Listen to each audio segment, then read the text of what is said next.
Je vous présente un projet qui est non pas mené dans une entreprise, mais à l'université, mais en partenariat avec un certain nombre d'entreprises ou qui peuvent être des mécènes ou on va dire des supporters. Bon, je peux citer ST, Semtech, ainsi de suite, qui sont des industriels grenoblois encore. Et en fait, ce projet, c'est un peu un florilège du savoir-faire que l'on a aussi bien dans les entreprises qui sont à Grenoble et également dans les universités, aussi bien du côté des écoles et des composants de l'université, mais également des laboratoires de recherche. Donc ce projet, c'est un projet qui vole, enfin qui a volé, on va dire. Donc il est déjà redescendu. Vous avez d'ailleurs un exemplaire de cette station LoRa qui est présente. C'est une station LoRa qui est destinée à opérer des réseaux pour l'Internet des objets isolés. Donc les objets isolés, c'est quoi? C'est des objets qui sont dans des endroits dans lesquels il n'y a pas de réseau terrestre présent, ou alors quand le réseau terrestre qui était présent a été aplati par une tempête, une guerre ou des choses comme ça. Donc le but est de faire justement d'opérer ce type de réseau, d'opérer des constellations avec des satellites qui sont de petite taille, parce que le poids qui est mis en orbite est assez exorbitant. Donc plus on est petit, plus on est léger et plus finalement le coût du système est bas. Et donc cette carte qui pèse 55 grammes, elle est destinée à être mise à bord de CubeSat, de NanoSat.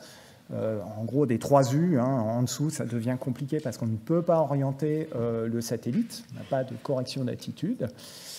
Elle va avec son antenne qui est compagnon, que vous verrez sur cette maquette, qui est une maquette qui n'est pas destinée à voler, qui est une maquette, mais qui sert à faire les tests radio dans les laboratoires du campus pour vérifier les performances des antennes. Et dans ce projet, en fait, je vous ai dit que c'était à la fois pour faire de l'Internet des objets isolés. Donc, on s'appuie sur une technologie qui est grenobloise, qui s'appelle LoRa, et le LRFHSS. Mais il y a un certain nombre d'autres choses qui sont testées, expérimentées. Donc, par exemple, la distribution du temps sécurisé. Bon, vous êtes sûrement au courant que le GPS est quelque chose qui est régulièrement attaqué, floué ou leurré. On a également le corollaire, c'est d'arriver à faire du calcul de distance sécurisé et robuste, donc robuste au brouillage. On a également des tests qui sont en cryptographie avancée, notamment tout ce qui est autour du post-quantum cryptographie.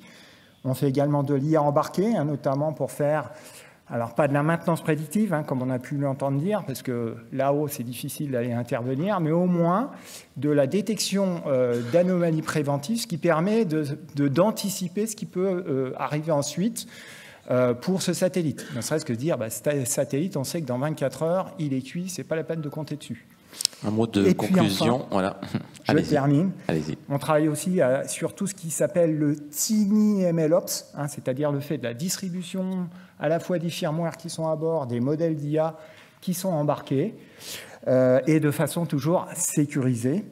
Et puis enfin, c'est juste pour pouvoir dire que ça va voler sur un certain nombre de missions cette année, l'an prochain, et que ça fait aussi partie d'actions de valorisation, mais aussi d'actions pédagogiques auprès d'un certain nombre d'AMI, CMA, autour de l'électronique et les métiers du New Space, donc Comet et Fame, et avec des vols qui auront lieu jusqu'en 2030. Voilà.